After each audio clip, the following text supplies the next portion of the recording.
ನಮಸ್ಕಾರ. ನನ್ನ ಹೆಸರು ಅನುಶ್ರೀ. ನಾನು 4ನೇ ತರಗತಿಯಲ್ಲಿ ಓದುತ್ತಿದ್ದೇನೆ.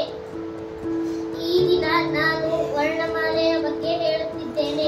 ವರ್ಣಮಾಲೆಯಲ್ಲಿ ಒಟ್ಟು 49 ಅಕ್ಷರಗಳಿವೆ. ಸ್ವರಗಳು 13. ಅವು ಅ, ಆ, ಇ, ಈ, ಉ, ಊ, ಎ, ಐ, ಒ, ಔ. ಯೋಗವಾಹಗಳು 2. ಅಂ, ಅಹ. ವ್ಯಂಜನಗಳು 34. ಕ ಇಂದ ಲ ವರೆಗೆ ವರ್ಗೀಯ ವ್ಯಂಜನ 25. ಕ, ಖ, ಗ,